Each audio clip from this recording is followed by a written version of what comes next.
Hey guys, welcome back to Three Terrible Gamers podcast. This is episode 66, and I'm here with Colin. Hey guys. Feels good to be back. Probably be a little rusty, at least I will be, so we'll go ahead and jump into it. These are topics that were left over from our last episode a couple weeks ago now, but 505 Games layoffs. Yeah, another gaming company blaming the player base for their company decisions. uh, their layoffs came due to their consumer base supposedly just wanting sequels and not actual new titles or whatever 505 Games had planned for them. So, yet again, screw 505 Games, because why blame your consumer base? If your consumers want sequels, give them sequels. Don't, Right. Don't have to lay off nobody for it, because the more people we have working on those sequels, the better. But, who am I? Right. Yeah, so, I mean, we've been seeing a lot of this, and we've been covering a bunch of them. Bungie was the other one that blamed players for not playing Destiny 2 anymore, when they're the ones that made it free. But yeah, so it says Congregate and Digital Bros Entertainment, which owns 505 Games, laid off employees a couple weeks ago. The video games industry's string of layoffs continues. Digital Bros Entertainment and Congregate have both announced job cuts. Digital Bros, which owns Control publisher 505 Games and other studios, is laying off 30% of its workforce, roughly 130 people, as part of an organization review it announced Tuesday, a couple weeks ago, once again. The job losses will largely impact Digital Bros Studios, according to a news release beyond 505 Games Digital Bros. So, I mean, seeing a lot of layoffs in the gaming, which I kind of don't get in a way, because gaming's kind of a big deal right now. Like, there's so many games coming out and they're doing pretty well. So I'm kind of not really understanding the layoff situation, why there's so many people getting laid off, unless those games are releasing and they don't need them anymore, and then they're laying them off after they're done, releasing a game, which kind of sucky on the company's part on that side of it. Yeah, but they have to place their blame somewhere other than themselves. I mean, it's our fault, as the consumer, it's our fault that they're laying people off. It's not their fault. No. Yeah. It's our fault because, may as well blame people who's going to pay for your games. Right, yeah, that makes sense. Make them mad at you, and, they won't buy any of your games, and you'll have to end up going bankrupt at that point. We're not saying completely listen to us, but this is definitely news, and, boycott them. Screw them. That's how I see it. Screw 505. They're going to blame you anyway. That's right. Screw Bungie, too. They're owned by Sony now, so they're... No, I'm not going to get into that. But, different topic. Yeah. Moving on. Xbox gives fans a chance to win a Bluey custom Xbox Series X. Yeah, that's a thing I can get behind. Yeah, I looked at it, actually. It's Bluey. Yeah. Kind of hard to get around on that. Yeah. Xbox, it's been out for a couple weeks now, but it's still relevant. In the time this episode releases, you have until, I believe, Thursday, so you got 2 days to register it on thing, and it's simple. You just got to go on X, obviously formerly Twitter, and you just have to go on the Xbox thing and repost that thing with it. So if you have a Twitter account, you can enter for your chance to win by December 13th, and hopefully win a Bluey console out of it. Well, they're only doing one, so yeah. Chances aren't very high, but you might be the lucky winner.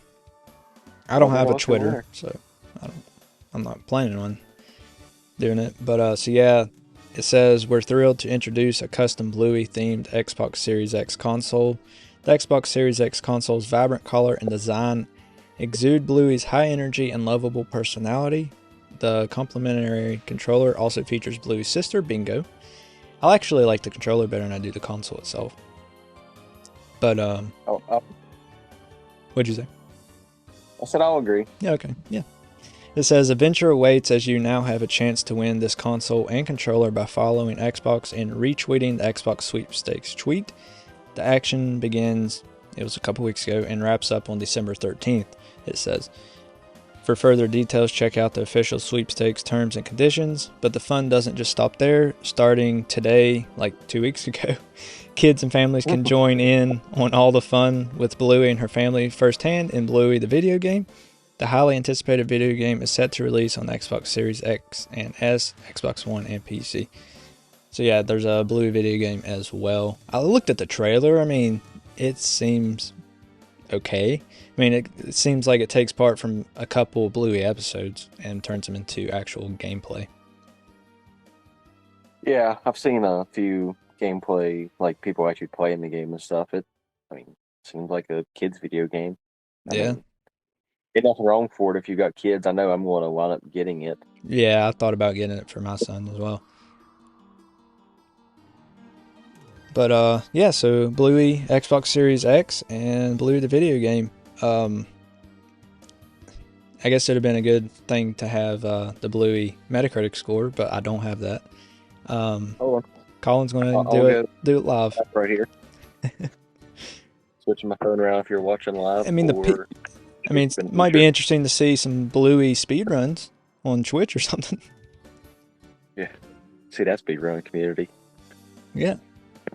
I mean, they'll speedrun anything, so I'm sure it'll be a thing, or if it's not already.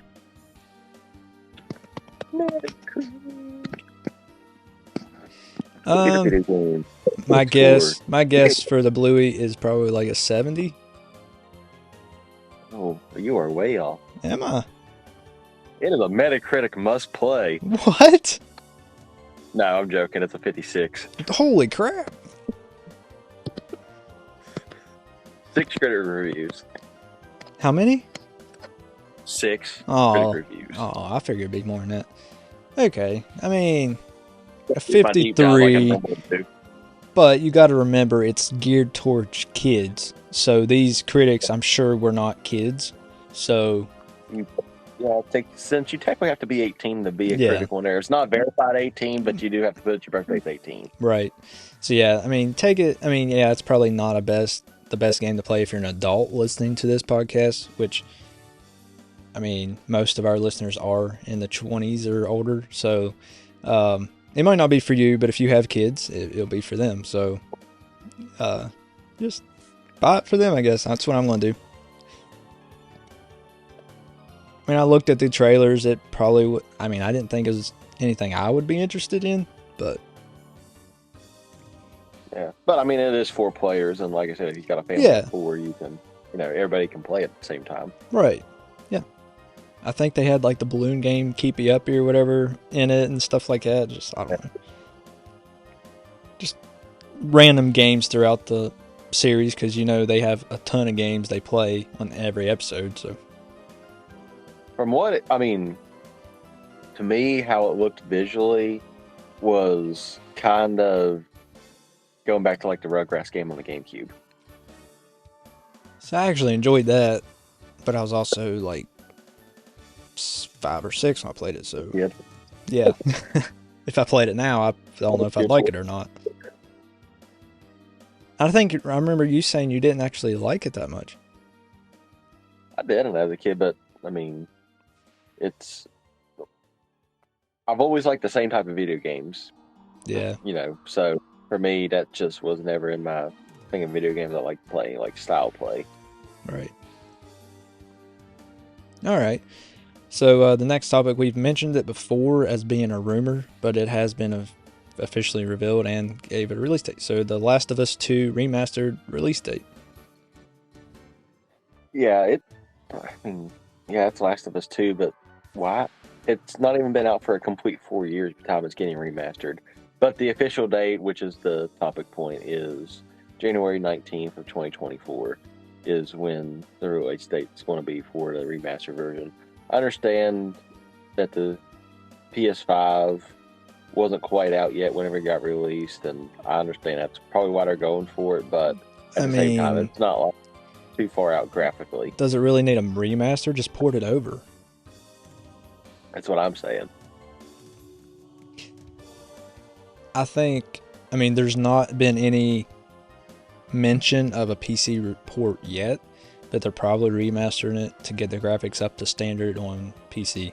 So they'll release it in a year or two, you know, because usually they release their game exclusively on the PS5 for a year or two, and then they bring over the PC port. So it's probably what they're going for.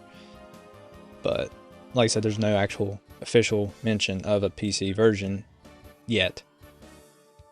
I mean, they ported over The Last of Us Part 1, so I don't know why they wouldn't do Part 2. Yeah.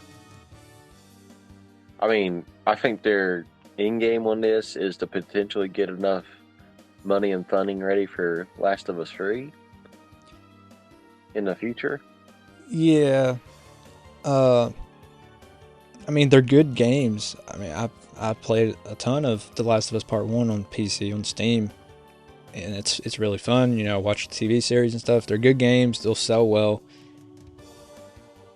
I think it's just too early for a remaster, unless, like I said, they're just gearing up for a PC port. Yeah, because like I said, 4 years is way too, not even 4 years, because it was mid 2020. Yeah. And it's very early. I mean, couple weeks into 2024.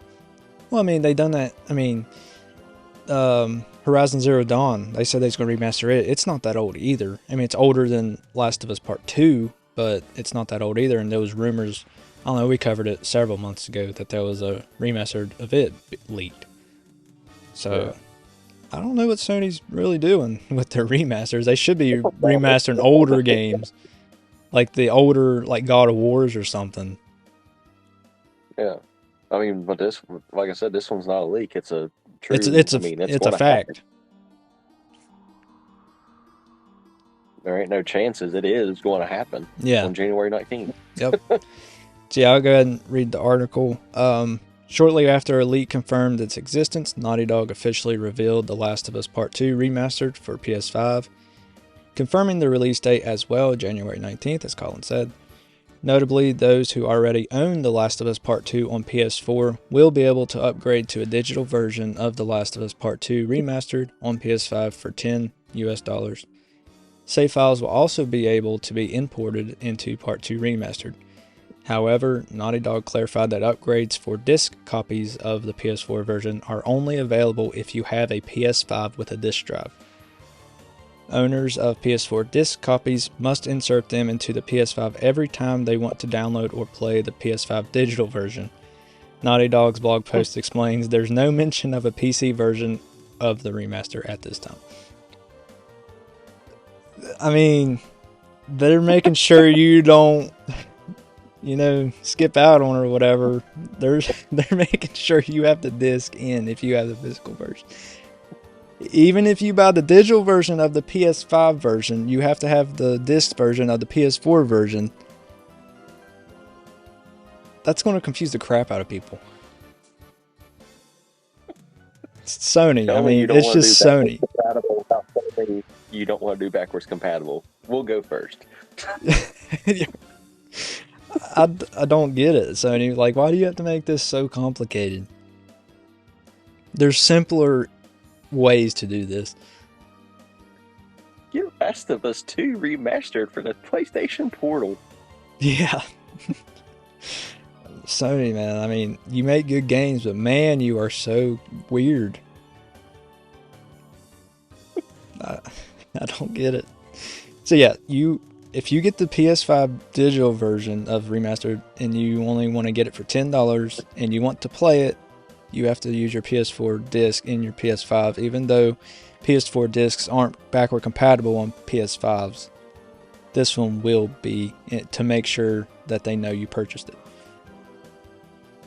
So it's not actually going to be running off your disc. It's just going to show that you own the game. Every single time you want to play it, you have to insert this PS4 disc into your PS5. It's not actually going to read your disc. It's just going to make sure you own the game. So if you got that friend who just lost her copy and you just want to just throw it in, save $10, or just spend $10 for a brand new game at that point, you're good. But your friend probably knows what your Last of Us 2 copy is. Yeah, I mean, I just Sony, man, you are so weird. I know Nintendo's weird, and we've said that 1,000 times on here, but Sony's just lately they have been making some weird decisions. They make, like I said, they make good games, but they make sure to make something weird and confusing if they can.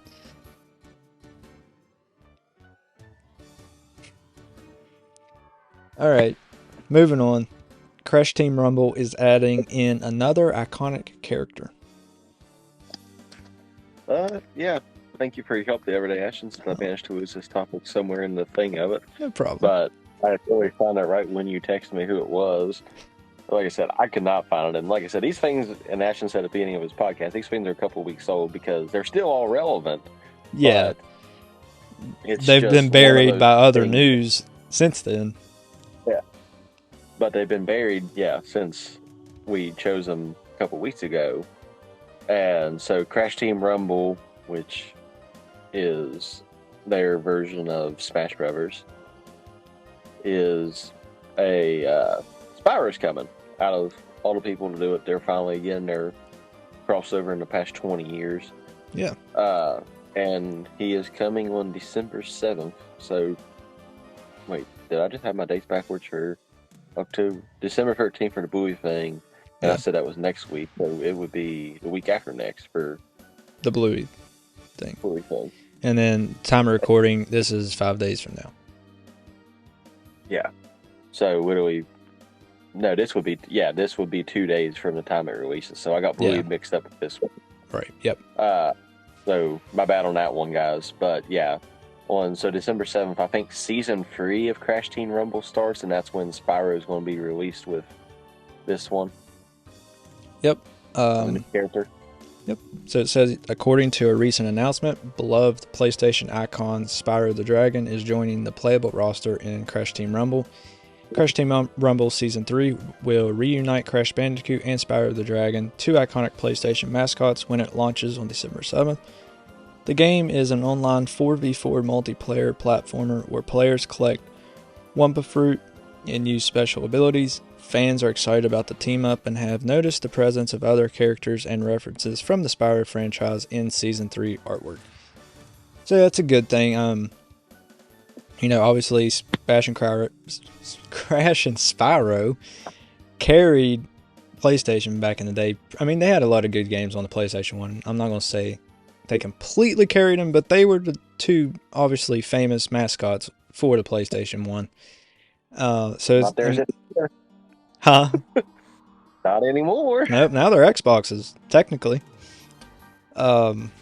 Which is crazy. It come full circle that way. But yeah, it's pretty cool to see them crossover. They've had several crossovers in the past. Two that really come to mind are on the Game Boy Advance. There was 2 games where they crossed over. Pretty fun. But yeah, I mean, usually when you think of one, you think of the other. It's somewhere in your mind. So it's good to see them come back and apparently fight it out one more time. So yeah, good. I mean, as big as that was back in the early 2000s when we was kids, I remember when they had the Happy Meal series with those two. Yeah. So like every single time you think of one, usually you think of the other. I'm waiting on Spyro 4, which was leaked, a rumor, a couple weeks ago, or about a month ago. We talked about it, but they have Crash 4, so Spyro 4 better be a real thing. Yeah, 4 Crash, so it's only fair now. Right, you have to. And Xbox is taking over Activision. Be a good idea for them to do that.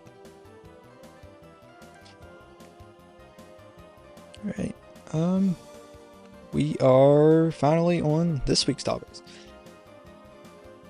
The Xbox app has a new compact mode for Windows handhelds, like the ROG Ally or the Lenovo Legion Go.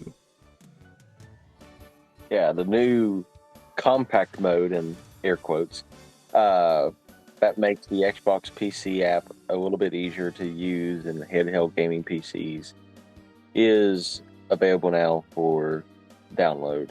The company has been testing the compact mode, but thanks to an update to the Xbox PC app, you can now try it for yourself, according to the Xbox Wire blog post. So, don't have a gaming PC, or a compact one anyways at that. So for me, I don't really know. I'm sure Ashton's already tried it I have. at time of recording. I mean, honestly, there's not much of a difference that I can tell. I mean, it says the big change for compact mode is that the sidebar collapses down into icons, meaning that the sidebar takes up less real estate. The new mode should work well on devices like Asus ROG Ally and Lenovo's Legion Go, like I already said. And Microsoft says that it's working with Asus and other manufacturers to ensure that compact mode is enabled by default on your handheld devices.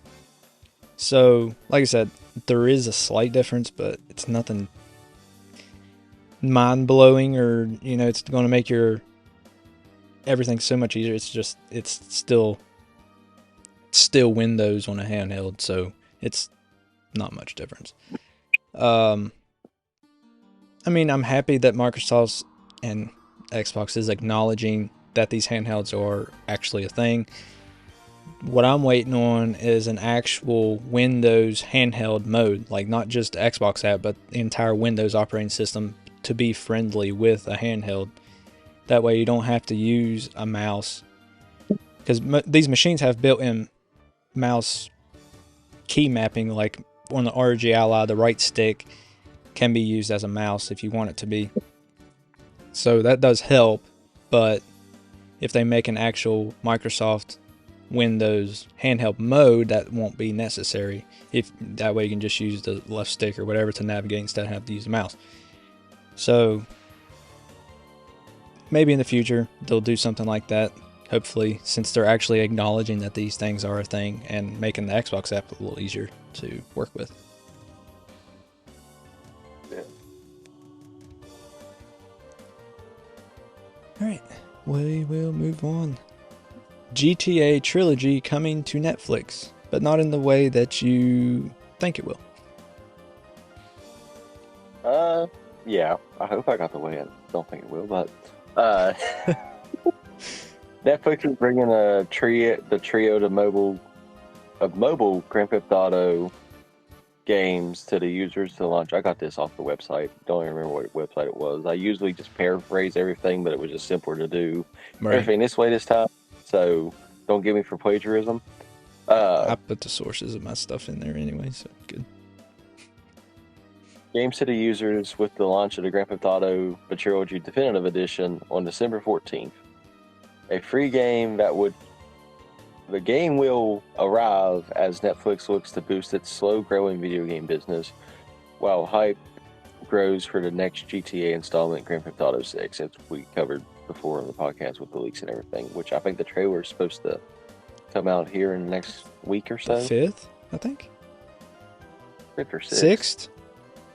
7th? I don't know. 6th, One of those days. I don't remember. It's the single digits. I do know that. December single digits.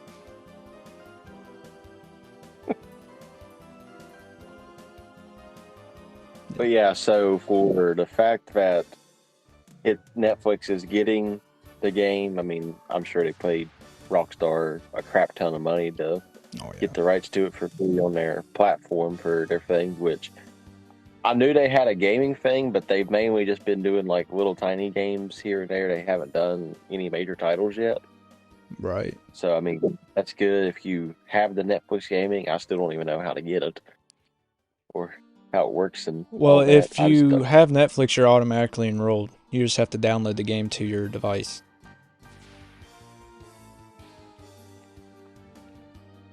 So if you have it on, I'm saying it in my way because I just got a smart TV, so it would just automatically be on my TV for Netflix. Not your TV, your phone. Related if you're console or phone. Your phone. I think it's only mobile devices. So it's going to, okay, yeah, mobile, it's come up in that thing. So it's going to work like an emulator at that point? Technically, I guess. The only thing I've played from the Netflix is TMNT Shredder's Revenge. They do have that on Netflix or whatever to play. So that's the only thing I've actually played on it. And I think I just looked it up on Netflix's website, and there was a link to download it, I believe. It was on not my Ally, my Odin. My Odin So it's an Android-based handheld. So it's pretty easy to download. So yeah, it says Netflix's video game division has some good news for Grand Theft Auto fans agonizing over the years-long wait for the release of Grand Theft Auto 6's release. Netflix Games is rolling out Grand Theft Auto The Trilogy, the Definitive Edition, on the App Store, Google Play, and its own mobile app on December 14th. So maybe you can get it through the Google Play Store now. Anyway, the company said Wednesday the Remastered Trilogy, which has been optimized for mobile gameplay, includes 3 popular titles from the famous franchise, Grand Theft Auto 3, Vice City, and San Andreas, according to statement. And I don't need the rest of that. So what I said was it's not coming to Netflix the way you would think it was. When I say Grand Theft Auto is coming to Netflix, you would think that it's some kind of movie or TV show. No, it's the game. So a lot of people don't even know Netflix has a gaming division at all, because it's not really that popular. Like I said, there's not many big games on there. The only one that I know of is Shredder's Revenge, because it's a fun game. But apparently, yeah, it's available on the App Store if you have an iPhone, Google Play Store if you have Android-based device, so, or on their mobile app, it says. So any of the 3.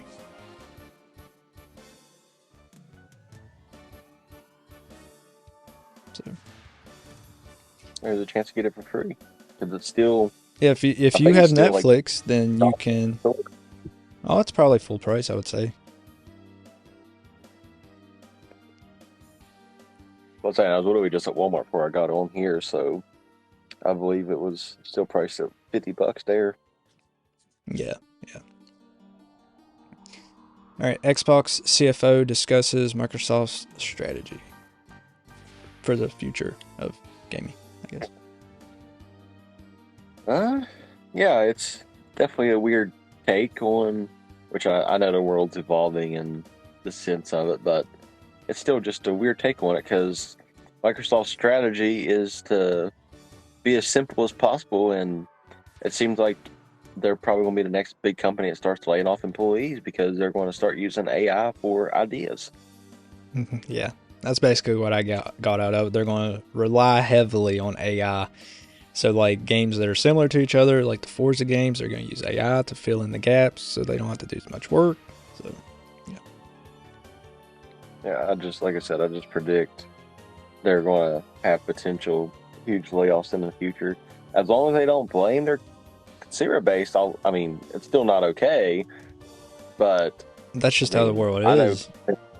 Yeah, they say companies and corporations at the end of the day... They're going to take the shortcuts and the cheapest route. I mean, that's just what they're going to do. Save the company the most money. Yeah.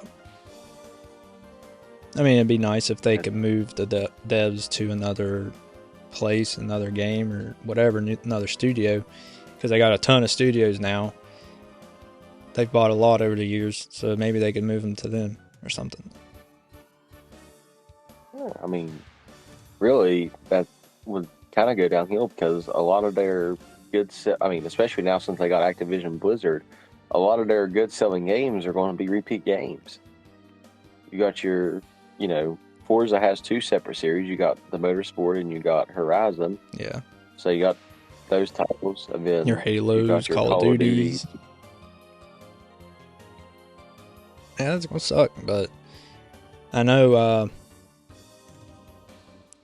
the Halo franchise is already seeing some layoffs.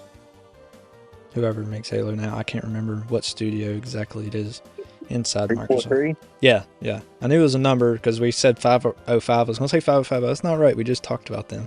I knew it was another number. Yeah, it's 343. Yeah, we talked about them on here as well. But yeah, so Xbox Chief Financial Officer and Corporate Vice President of Finance and Operations, Tim Stewart, spoke about the application of AI to the gaming business and acquisition of Activision Blizzard, the business model based on Game Pass, and how Microsoft measures success in gaming. Stewart also explained that the move to Game Pass Core from Xbox Live Gold was motivated by the idea that paying for multiplayer feels outdated. Yet Microsoft has millions of people doing it, so they decided to migrate them into a Game Pass catalog. I basically skipped the whole AI part because that was the main thing. I was just going to try to give everybody reason why they got rid of Core. I mean, why they got rid of Gold and switched to Core. Can't even talk. And they also said that they didn't say it outright, but Stewart implied that they're going to get away from consoles in the future and just focus on Game Pass. Just sell their Game Pass subscription to PlayStation, Nintendo, and other places that they want to get it on every screen they can. And so they're going to basically focus on that instead of the console. I don't know if that's their plan. They're not going to release another next gen, or if that's 20 years down the road. I don't know, but that was basically implied in one of his quotes. But that makes sense, since they're trying to, especially still over here and not necessarily in the UK anymore, obviously, because of the cloud gaming rights. But I mean, that does make sense to an extent, but I mean, just think how much money they made off consoles. I mean, I know if you do everything cloud-based, you don't have to pay for anything, and people are just paying you to run the servers, and that's the only thing that you're maintaining is servers. So, I mean, I guess it would make sense, especially if they are able to migrate past the PlayStation and Microsoft Nintendo players. I mean, you got to think. I don't know. I'm just guessing that more people have Game Pass than have Xboxes. Maybe not total Xboxes like Series X, Xbox One, and stuff like that. I'm saying just the next generation console, Xbox Series S and X. I'd say more people have Game Pass than have those consoles specifically. Which that's not really a fair argument either, because Xbox One exists too.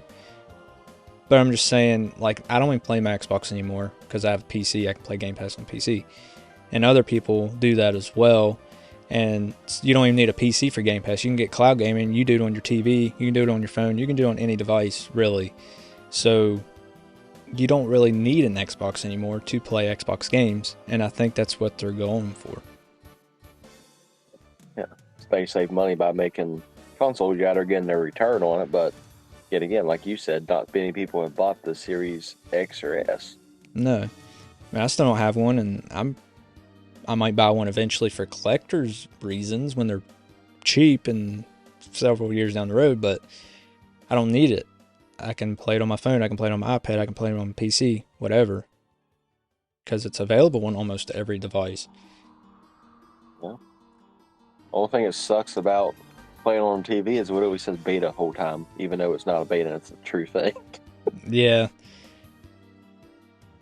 I guess cloud gaming itself is in beta.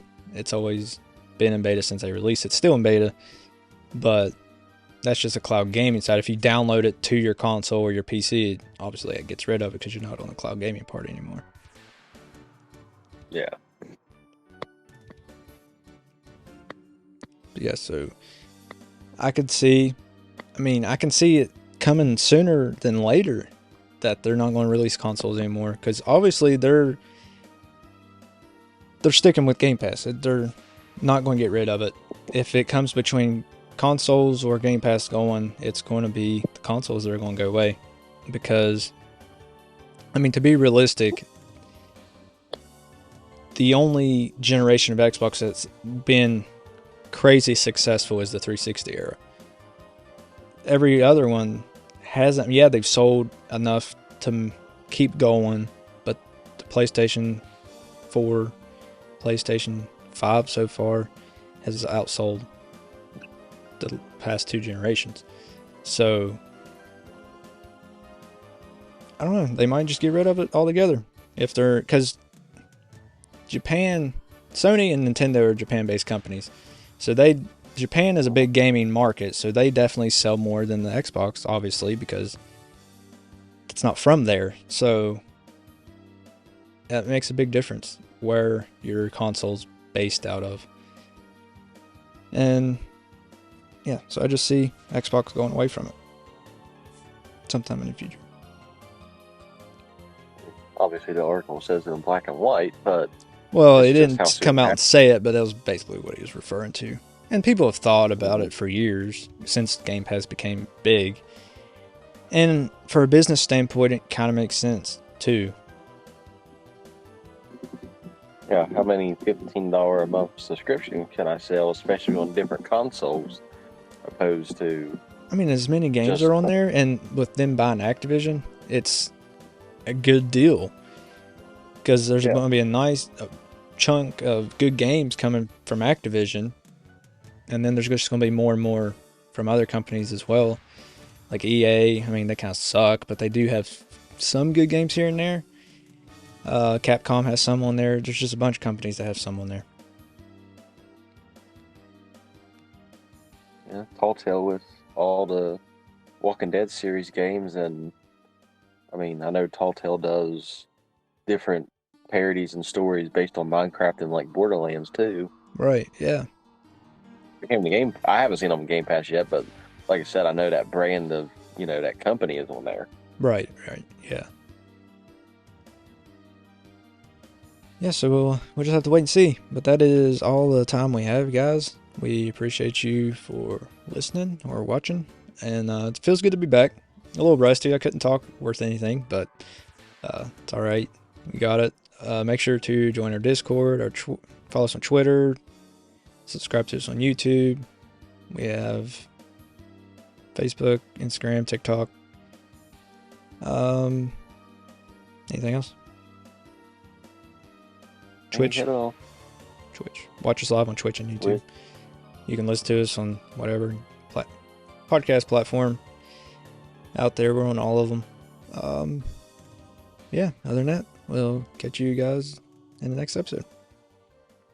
All right. Later, guys.